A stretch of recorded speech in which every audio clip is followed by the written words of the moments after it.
नमस्कार। आज बात करते हैं ब्रह्म पुराण की और उसके बिल्कुल शुरुआती हिस्से की। नमस्कार। हाँ, ब्रह्म पुराण काफी महत्वपूर्ण ग्रंथ है। तो जरा सोचिए, पवित्र नैमिषारण्य वन है, हजारों ऋषि एक बहुत लंबे यज्ञ के लिए जमा हुए हैं। 12 वर्षीय यज्ञ है ना। माहौल एकदम गंभीर और पवित्र। बिल्कुल, यज्ञ का धुआं, मंत्रों का जाप, और तभी वहां आते हैं ज्ञानी लोमहर्षण सूत जी। अच्छा, सूत जी पुराणों के वाचन के लिए जाने जाते हैं। हाँ, और ऋषि उनसे एक बहुत ही मूल सवाल पूछते हैं। ये जो पूरी दुनिया है, ये बनी कैसे? ये सब शुरू कैसे हुआ? ये तो सबसे बड़ा सवाल है। और देखिए, ये जो पुराण है ना, ये भारतीय कॉस्मोलॉजी मतलब ब्रह्मांड की समझ और दर्शन को जानने के लिए बहुत जरूरी स्रोत है। सही बात है। तो शुरुआत कहाँ से होती है इस कहानी की? यहाँ ब्रह्म पुराण में शुरुआत भगवान विष्णु के नमन से होती है। उन्हें ही ब्रह्मा विष्णु शिव मतलब सृजन, पालन और संहार तीनों का मूल रूप माना गया है। अच्छा, यानी एक ही परम सत्ता अलग अलग रूपों में? बिल्कुल, ये दिखाता है कि कैसे एक ही शक्ति को अलग अलग काम करते हुए देखा गया। तो सूत जी विष्णु की स्तुति करते हैं, कहते हैं कि वो नित्य हैं, शुद्ध हैं, परमात्मा हैं। हाँ, और वो अव्यक्त भी हैं और व्यक्त भी, मतलब जो प्रकट नहीं है वो भी और जो सामने है वो भी, जन्म मृत्यु से बिल्कुल परे। और वो कहते हैं कि ये कथा वही है जो खुद ब्रह्मा जी ने दक्ष जैसे मुनियों को सुनाई थी। तो मतलब ये ज्ञान सीधा ब्रह्मा जी से आ रहा है। हाँ, परंपरा यही बताती है। तो अब सवाल पर आते हैं, सृष्टि बनी कैसे? हाँ, वही सबसे बड़ा सवाल। देखिए, यहाँ जो मूल सिद्धांत है वो है प्रधान और पुरुष का। प्रधान मतलब अव्यक्त प्रकृति, मूल तत्व, और पुरुष मतलब आप कह सकते हैं चेतना, या यहाँ पर नारायण। ओके, प्रकृति और चेतना। हाँ, इनके संयोग से कथा कहती है कि भगवान नारायण ने सबसे पहले जल बनाया, पानी। सबसे पहले पानी? अच्छा। हाँ, और फिर उसमें उन्होंने अपनी शक्ति, अपनी ऊर्जा डाली, और उसी से एक बहुत बड़ा सोने का अंडा प्रकट हुआ, हिरण्यगर्भ। हिरण्यगर्भ, ये नाम तो सुना है, मतलब सोने का गर्भ। बिल्कुल, और कहते हैं कि इसी सोने के अंडे से स्वयंभू ब्रह्मा जी का जन्म हुआ। वो खुद ही प्रकट हुए। अच्छा, तो ब्रह्मा जी उस अंडे से निकले? हाँ, लेकिन फौरन नहीं। वो लगभग 1 साल तक उसी अंडे में रहे। फिर उन्होंने उसके 2 हिस्से किए। 2 हिस्से? कैसे? ऊपर वाला हिस्सा बना द्युलोक यानी स्वर्ग, नीचे वाला भूलोक मतलब अपनी पृथ्वी, और दोनों के बीच में आकाश बनाया। वाह, स्वर्ग, पृथ्वी, आकाश, ये सब उसी अंडे से? हाँ, और फिर उन्होंने अपने मन से 7 महान ऋषियों को उत्पन्न किया। मन से? हाँ, मन से। मरीचि, अत्रि, अंगिरस, पुलस्त्य, पुल, कृतु और वशिष्ठ, जिन्हें हम सप्तऋषि भी कहते हैं। सप्तऋषि, हाँ हाँ बिल्कुल, वो 7 ऋषि। उनके बाद ब्रह्मा जी ने अपने क्रोध से रुद्र को और फिर सनत कुमार को भी उत्पन्न किया। रुद्र यानी शिव का एक रूप? हाँ, कह सकते हैं।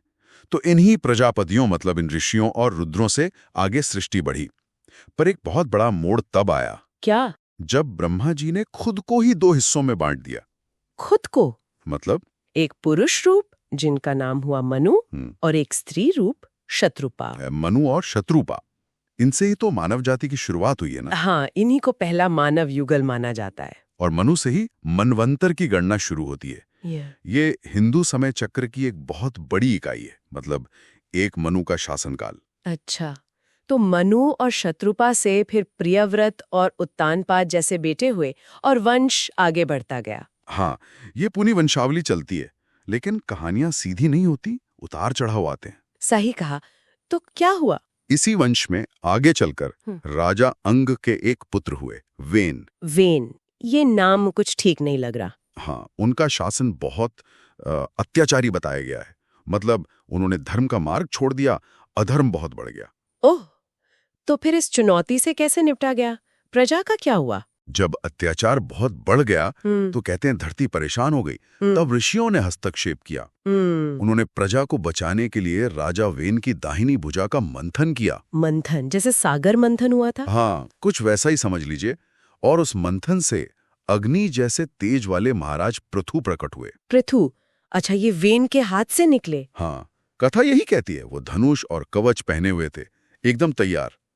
उन्हें ही पहला आदर्श राजा माना जाता है। आदर्श राजा? उन्होंने ऐसा क्या किया? उन्होंने पृथ्वी को समतल किया, उसे रहने लायक बनाया, और सबसे जरूरी, उन्होंने प्रजा के लिए अनाज उगाया। मतलब कृषि व्यवस्था की शुरुआत की। अच्छा, तो कृषि की शुरुआत राजा पृथु ने की। हाँ, पुराणों के अनुसार उन्होंने पृथ्वी का दोहन किया। जैसे गाय का दूध निकालते हैं, वैसे ही पृथ्वी से अन्न और बाकी जरूरत की चीजें निकाली। इसे अगर हम बड़े नजरिए से देखें हाँ। तो ये अराजकता पर व्यवस्था की जीत थी। यहीं से राजधर्म का सिद्धांत मजबूत हुआ कि राजा का कर्तव्य क्या है, प्रजा का पालन पोषण करना, न्याय करना, धरती की रक्षा करना। तो पृथु का आना सिर्फ एक राजा का आना नहीं था, बल्कि एक व्यवस्था का आना था। बिल्कुल। समाज को अराजकता से निकालकर एक सुशासन की तरफ ले जाने वाला कदम था वो। तो कुल मिला के हमने देखा कि ब्रह्म पुराण का ये हिस्सा कैसे सृष्टि की शुरुआत को विष्णु से जोड़ता है। हाँ, फिर हिरण्यगर्भ से ब्रह्मा का प्रकट होना, फिर ब्रह्मा का दुनिया बनाना, सप्तर्षियों को, रुद्र को उत्पन्न करना, और फिर मनु और शत्रुपा से वंश का आगे बढ़ना, और आखिर में राजा वीन के अत्याचार के बाद राजा पृथु का आना और राजधर्म की स्थापना करना। एक पूरी यात्रा है ये तो। सही कहा। ये सिर्फ एक उत्पत्ति की कहानी नहीं है, इसमें बहुत कुछ है।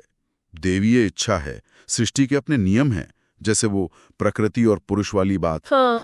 और जरूरत पड़ने पर दैवीय हस्तक्षेप भी है, जैसे राजा पृथु का प्रकट होना, ताकि समाज में व्यवस्था बनी रहे, धर्म की स्थापना हो। बिल्कुल। और ये हमें सोचने पर भी मजबूर करता है ना, कि ये जो इतनी पुरानी ब्रह्मांड को समझने की कहानियां हैं, ये उस समय के लोगों की दुनिया को लेकर जो समझ थी, उनके जो मूल्य थे, उनको कैसे दर्शाती हैं। ये बहुत दिलचस्प सवाल है। इस पर वाकई सोचा जा सकता है।